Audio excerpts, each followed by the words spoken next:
दोस्तों, स्वागत है आपका हमारे YouTube चैनल पर। चलो शुरू करते हैं आज की नई कहानी। इस वीडियो को देखने के बाद आप समझ पाएंगे कि आलस्य क्या है, यह कैसे उत्पन्न होता है और इसे कैसे समाप्त किया जा सकता है।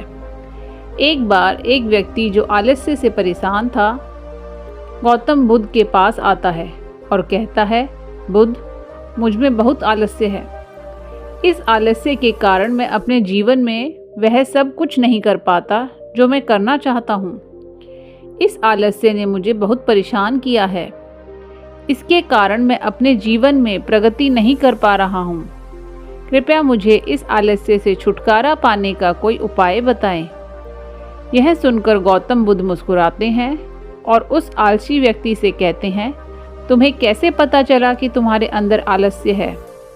आलसी व्यक्ति ने कहा, बुद्ध, न केवल मुझे बल्कि मेरा पूरा परिवार भी कहता है कि मैं एक आलसी व्यक्ति हूँ। बुद्ध ने कहा, क्या तुम मुझे यह साबित कर सकते हो कि तुम आलसी हो? आलसी व्यक्ति ने कहा, हाँ बुद्ध, मैं यह साबित कर सकता हूँ। बुद्ध ने कहा, तो फिर साबित करो। आलसी व्यक्ति ने कहा, बुद्ध, मैं जानता हूँ कि सुबह उठना मेरे स्वास्थ्य और मन के लिए लाभकारी है, लेकिन मेरा आलस्य मुझे सुबह जल्दी उठने नहीं देता। बुद्ध ने कहा, ठीक है, लेकिन क्या तुम जानते हो कि आलस्य क्या है? आलसी व्यक्ति ने कहा, बुद्ध, मुझे नहीं पता कि आलस्य क्या है, लेकिन जो भी है वह बहुत बुरा है। बुद्ध ने कहा, आलस्य एक मानसिक अवस्था है, एक भावना है, एक विचार है जिसे हम इंसान जानबूझकर या अनजाने में अपने भीतर उत्पन्न करते हैं। आलसी व्यक्ति ने कहा, लेकिन कैसे बुद्ध? बुद्ध ने कहा, सबसे पहले तुम्हें यह समझना चाहिए कि आलस्य दो कारणों से उत्पन्न होता है।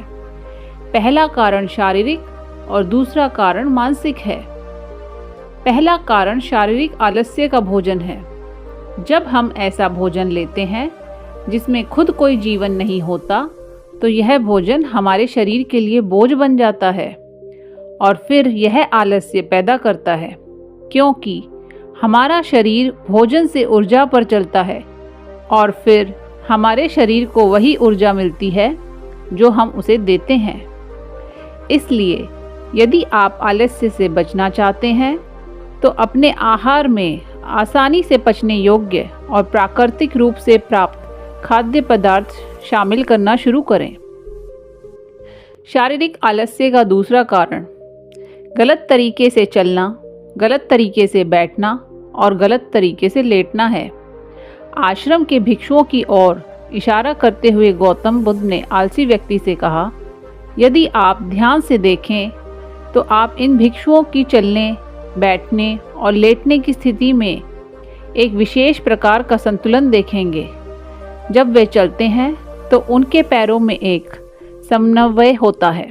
जब वे बैठते हैं तो उनकी रीढ़ सीधी होती है और गर्दन थोड़ी ऊपर होती है, और जब वे लेटते हैं तो उनका शरीर पूरी तरह से आराम करता है।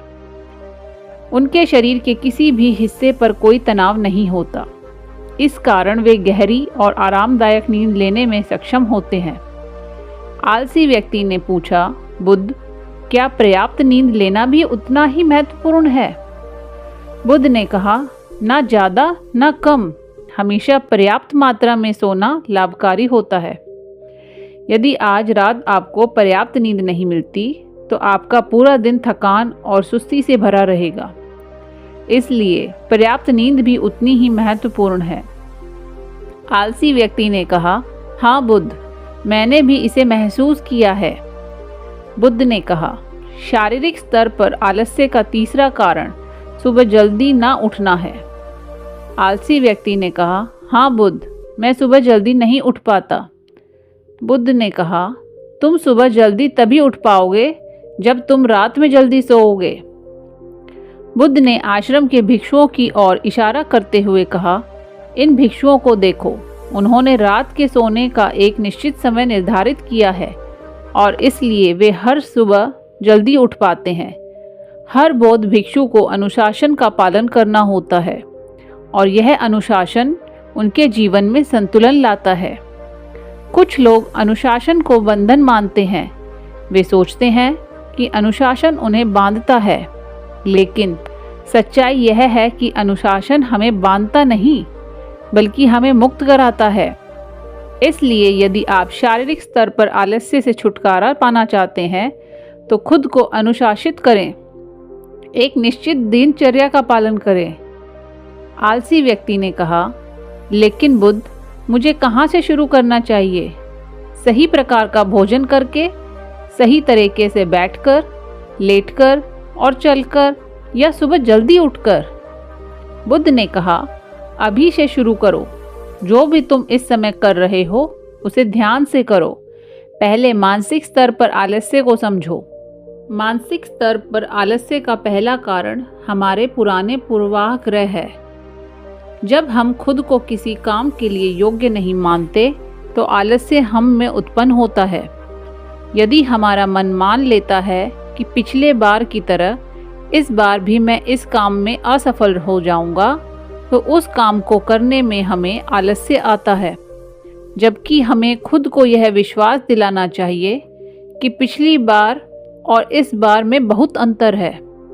अब हम मानसिक रूप से वही नहीं हैं जो पहले थे। हमने पिछली हार से बहुत कुछ सीखा है।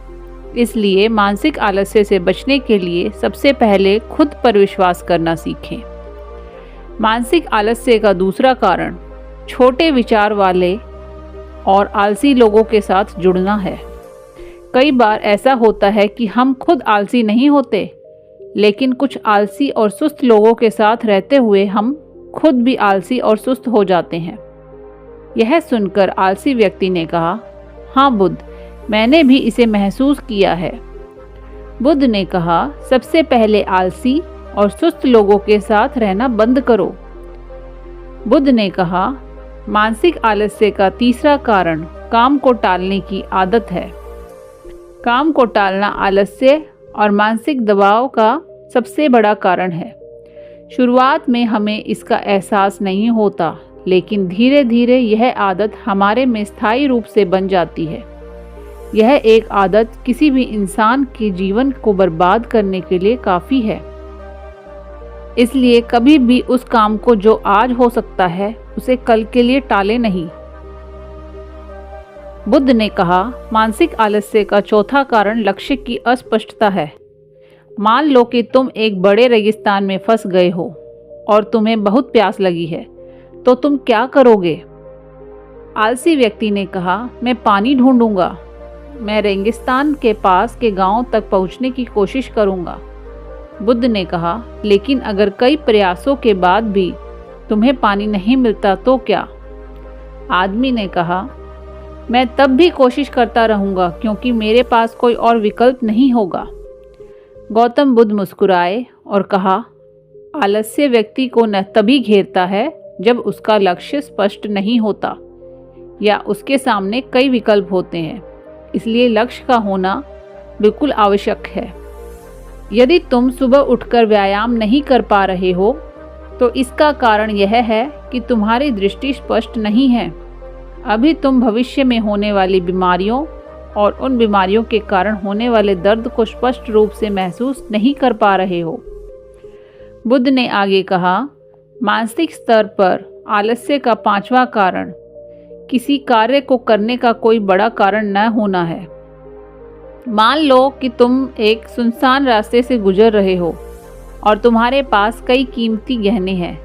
तुम चलने से बहुत थक गए हो और तुम्हें बैठने का बहुत मन कर रहा है और तुम एक बड़े पेड़ के नीचे आराम करने के लिए बैठ जाते हो। तुम अभी बैठे ही थे कि तुमने देखा कि कुछ डाकू दूर से तुम्हारी ओर भागते आ रहे हैं। तो क्या तुम्हारा आलस्य तुम्हें ऐसी स्थिति में भागने से रोक पाएगा? नहीं। तो मेरी बात समझो, तुम्हारा आलस्य केवल तुम्हें उन्हीं कामों से रोक सकता है जिनके लिए तुम्हारे पास करने का कोई बड़ा कारण नहीं है। वह आलसी व्यक्ति कहता है, बुद्ध, आपका बहुत बहुत धन्यवाद। अब से मैंने आलस्य के पूरे खेल को समझ लिया है। गौतम बुद्ध कहते हैं, हमेशा मेरी एक बात याद रखना, जहाँ स्पष्टता है और कोई बड़ा कारण है काम करने का, वहाँ आलस्य नहीं हो सकता।